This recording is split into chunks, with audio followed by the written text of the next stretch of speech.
May epekto sa pagdagsa ng mga turista ang nangyayaring alitan sa politika, gayon din ang sunod-sunod na krimen na naitatala sa bansa ayon sa Department of Tourism, National Capital Region.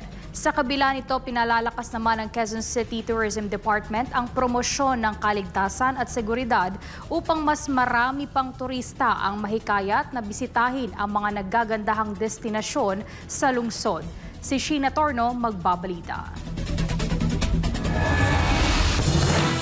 Likas ang ganda ng Pilipinas mula sa puting buhangin ng Boracay, lagoons ng Palawan, alon ng Siargao hanggang sa Chocolate Hills ng Bohol. Dagdag pa ang mga bundok, lawa at world-class dive sites, kaya't unti-unti nang dumarami ang mga bumibisita sa top destination sa bansa. Lalo ring lumalakas ang domestic travel dahil mas pinipili ng mga Pilipino na tuklasin ang ganda ng sariling bayan.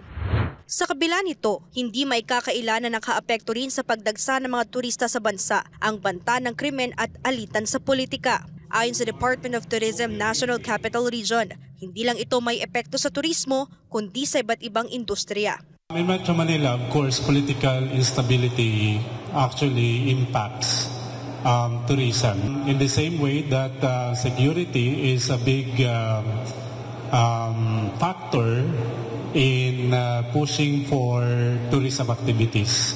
When there are instances of political turmoils or security concerns. Nakikipag-ugnayan ng DOT-NCR sa mga lokal na pamahalaan at kapulisan para mapanatili ang seguridad hindi lang ng mga banyagang turista maging ng mga lokal. When you have more police visible, it deters the commission of crimes in the specifically in high traffic areas. Gayunpaman, ang Quezon City government naman ay pinalalakas ang turismo na nakatuon sa pagbibigay ng seguridad at kaligtasan para sa mga bumibisitang turista sa mga kilalang destinasyon. Sa katunayan, inilunsad ng Quezon City Tourism Department ang 2 araw na Travel Expo na gaganapin sa August 16 hanggang 17, 2025. Ano-ano nga bang dapat asahan ng mga tourism enthusiast sa aktibidad na ito? Provide a platform for all tourism stakeholders like the travel agencies, the airlines, the hotels to showcase their products, especially the best deals, like for example, promo rates for airline ticket, discounted rates for tour packages.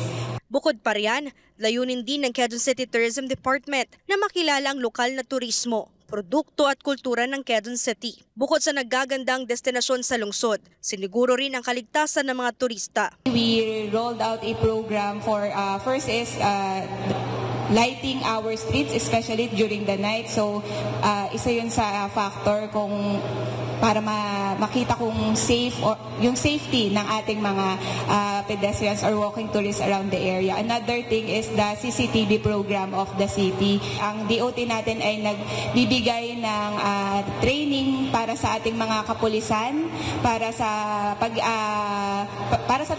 tourist police na pwede nating i-deploy dito sa mga lugar. Pinalalakas din ang QC Tourism Campaign upang maipakalat ang tamang impormasyon para sa mga nagbabalak na bumisita sa lungsod. Kabilang sa mga puntahan ng mga lokal at banyagang turista sa Quezon City ay ang Ninoy Aquino Parks and Wildlife Center, Las Casas Filipinas de Acuzar, Museo ni Manuel Quezon, Presidential Car Museum at Dapitan Arcade. Maaari ring pumunta sa Quezon City Chinatown, Cubao Expo, Quezon City Memorial Circle at marami pang iba. Para sa Diyos at sa Pilipinas kung mahal, ito si Sheena Torno, SMNI News.